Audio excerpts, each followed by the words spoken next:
माननीय सज्जनों, सावरकर जी संबंधी विचारधारा अर्थात वीर सावरकर, जो स्वातंत्र वीर सावरकर के नाम से इतिहास में प्रसिद्ध है, उनके विषय में विचार व्यक्त करते हुए इसके पूर्व खंड में मैंने आपको सावरकर जी के समय में भारतीय सामाजिक राजनैतिक स्थिति के विषय में थोड़ा प्रकाश डाला था। अब उसी क्रम में आगे बढ़ते हुए मैं आपसे निवेदन करता हूं कि उस समय भारतीय समाज में या भारतवर्ष में कोई ऐसी सर्वशक्तिमान, सर्वप्रभुत्व संपन्न ऐसी प्रशासनिक क्षमता विद्यमान नहीं थी, ऐसा कोई राजा, ऐसा कोई व्यक्तित्व जो संपूर्ण भारतवर्ष को एक सूत्र में बांध सके, एकता के सूत्र में, ऐसा कोई नहीं था। देश में जितने राज्य थे उतने ही राजा थे और हर राजा अपनी महत्वाकांक्षा को पूर्ण करने के लिए कुटिल से कुटिल कार्य करने के लिए तैयार था। परिणाम में हुआ कि अंग्रेजों ने बड़ी आसानी के साथ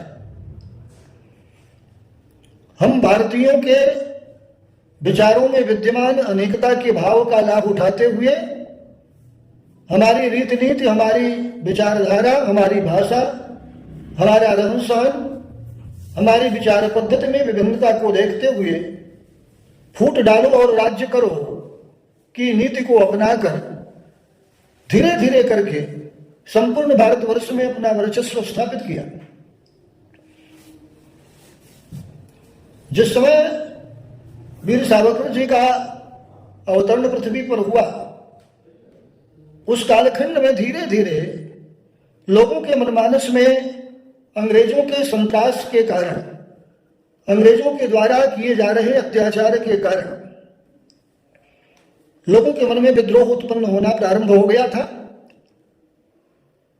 सभी उनके अत्याचार से संतुष्ट थे, लेकिन कोई ऐसा नहीं था जो आगे आकर के नेतृत्व करता। बाल गंगाधर तिलक एक ऐसा नाम जिन्होंने सर्वप्रथम महाराष्ट्र में लोगों को यह एहसास दिलाया कि स्वतंत्रता हमारा जन्मसिद्ध अधिकार है, स्वतंत्रता पर कोई आक्षेप नहीं कर सकता, हम जन्मतः स्वतंत्र हैं, हमारा देश भी जन्मतः स्वतंत्र रहा है। यहां पर आने वाले आक्रांता ये आतताई हैं। इसलिए उन्होंने नारा दिया था कि स्वतंत्रता हमारा जन्मसिद्ध अधिकार है, हम उसे लेकर रहेंगे। मैं पूर्व खंड में बता चुका हूं कि लंदन जाकर वीर सावरकर ने विधि की शिक्षा प्राप्त की, कानून की शिक्षा प्राप्त की। वहां पर गुपचुप ऐसे संगठन का भी निर्माण किया जो भारतवासियों के लिए प्रेरणादायक था। एक वैसा भी समय था जब लोकमान्य तिलक के आह्वान पर विदेशी वस्त्रों की होली जलाने का कार्यक्रम रखा गया। श्री लोकमान्य तिलक की अध्यक्षता में युवक सावरकर ने पूना में आयोजित एक सार्वजनिक समारोह में सबसे पहले विदेशी वस्त्रों की होली जलाई। परिणाम स्वरूप अपने कॉलेज से निष्कासित कर दिए गए। निष्कासन के बाद उन्होंने विदेश जाकर अध्ययन करने का मन बनाया और उन्हें एक वजीफा मिला जिसके तहत वह विदेश गए, अर्थात लंदन गए। उनके कार्यक्रमों के कारण वहां से अर्थात लंदन से पिस्तौलें और बम बना करके, पिस्तौलें खरीद करके अपने देश भारतवर्ष में भेजने का आयोजन किया। मां भारती को, भारतवर्ष को, भारत माता को स्वतंत्र करने के लिए उन्होंने प्रतिज्ञा की, चाहे जो कुछ हो जाए, लेकिन जब तक जननी जन्मभूमि यह भारतवर्ष स्वतंत्र नहीं होती तब तक मैं चैन की सांस नहीं लूंगा। उसके लिए कठोर से कठोर कर्म क्यों न करना पड़े। और उसी का परिणाम था कि सर्वप्रथम सबसे पहले महाराष्ट्र में इस अजेय योद्धा ने इतनी ताकतवर विदेशी हुकूमत के विरुद्ध सशस्त्र क्रांति का आयोजन किया। परिणाम यह हुआ कि 13 मार्च 1910 को सावरकर जी को लंदन के रेलवे स्टेशन से गिरफ्तार कर लिया गया, बंदी बना लिया गया। उन्हें अपने देश में ले आकर उन पर फर्जी ही कहिए मुकदमा चलाया गया, जिसमें 2 बार उनको जीवन पर्यंत के लिए कारावास की सजा, जिसको आप काला पानी कहते हैं, वह सजा उनको दी गई। वह सजा प्राप्त करके मार्शल बंदरगाह में 1910 ईस्वी की बात है, 8 जुलाई 1910 ईस्वी, जब वह यहां से ले जाया जा रहा था उनको, तो मार्शल बंदरगाह में सबको चकमा दे करके वह समुद्र में कूद पड़े। गोलियों की बौछार होने लगी, लेकिन समुद्र में नीचे जाकर पानी के एकदम निचले सतह पर पहुंच करके आगे को तैरते हुए बहुत आगे निकल गए। गोलियां उनका स्पर्श तक नहीं कर पाई और जाकर के विदेश में जाकर फ्रांस में उनका प्राकट्य हुआ, वहां निकले, लेकिन वहां भी गिरफ्तार कर लिए गए। गिरफ्तारी के बाद दोबारा उनको जेल में डाला गया। नाना प्रकार की यातनाओं को उन्होंने सहा, ऐसी जटिल यातनाएं जिसे कोई बर्दाश्त नहीं कर सकता। कसाघात अर्थात कोड़े से पीटना, डंडों से मारना, कोल्हू में बैल के स्थान पर उनको लगा देना और मार मार करके उनसे तेल वगैरह निकालने, जैसे निकाला जाता था पहले कोल्हू में बैल चलाकर, तो बैल के स्थान पर उनको डाला रखा गया था। सारी यातनाओं को सहने के बाद भी इस महान ओजस्वी क्रांतिकारी वीर ने अपना साहस नहीं छोड़ा। अंत में ब्रिटिश हुकूमत को झुकना पड़ा और जब वीर सावरकर छूट करके अपने देश आए तो उन्होंने अपनी विचारधारा को क्रमबद्ध बनाने के लिए लेखन कार्य भी किया। एक ऐसा विद्वान जो विदेश की भूमि पर पहुंच करके अध्ययनरत रहा, अपने शास्त्रों का अध्ययन किया, उन्होंने सोचा, समझा और लिखा कि भारतवर्ष यह प्राचीन नाम नहीं है, बहुत अर्वाचीन है। विष्णु पुराण में यह बताया गया है कि उत्तरम यत समुद्रस्य हिमाद्रेश्चैव दक्षिणम वर्षम तत् भारतम नामा भारतीया यत्र संतति। समुद्र के उत्तर और पर्वतराज हिमवान के दक्षिण जितने भूखंड है, वहां से वहां तक, वहां पर निवास करने वाला जो व्यक्ति है वह भारतीय है, और वह जहां जिस भूखंड पर निवास करता है वह भारत है। वास्तव में यह भारतवर्ष अर्वाचीन शब्द है, उसके पहले यह हिंदुस्तान शब्द था। हिंदुस्तान की प्राचीनता को दर्शाते हुए उन्होंने लिखा कि ऋग्वेद के बाद यदि कोई भी प्राचीन धर्म ग्रंथ है तो वह है पारसीकों का जिंद अवेस्ता।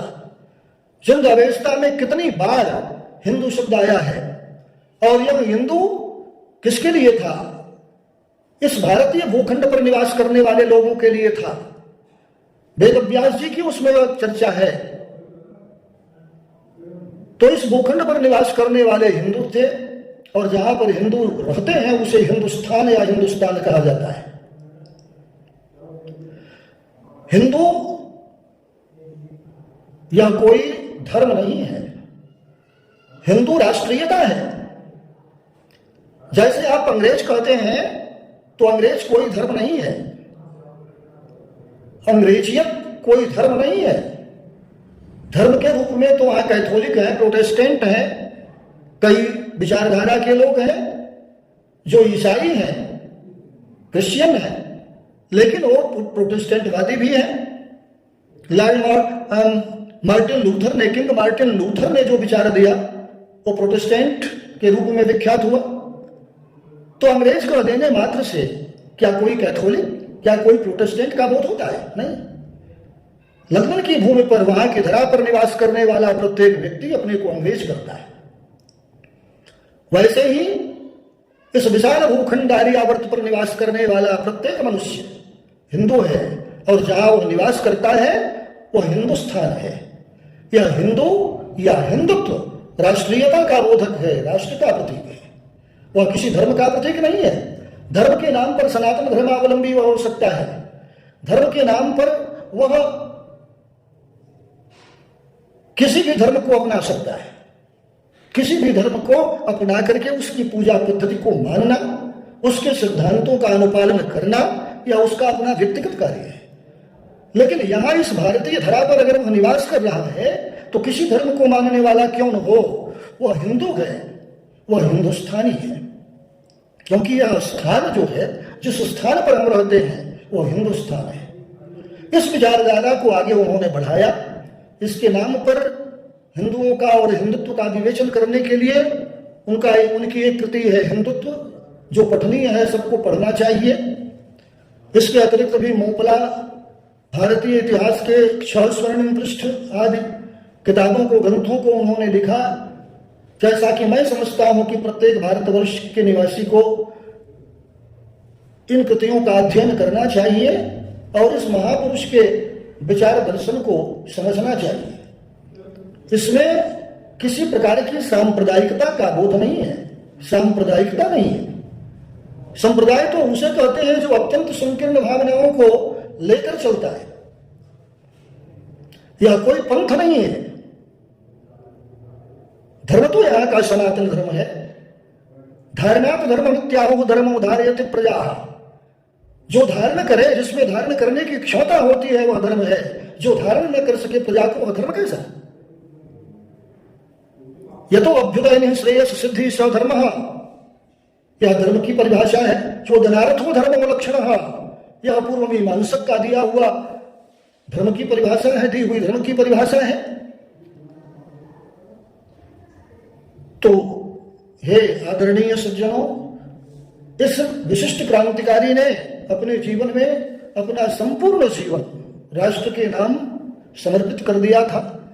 अनेक परकीय शासक के द्वारा दिए गए यातनाओं को सह करके भी अपने देश को आगे बढ़ाने के लिए, स्वतंत्र करने के लिए, इन क्रांतिकारियों के प्रहार से भारत माता के चरणों में पड़ी हुई जो परतंत्रता की श्रृंखला थी वह एकदम से जर्जरित हो चुकी थी।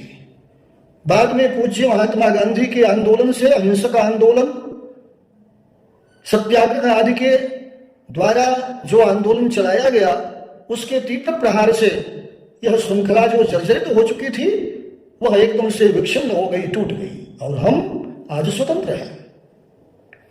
कभी हमें यह नहीं भूलना चाहिए कि इन क्रांतिकारियों का योगदान किसी से भी कम नहीं है।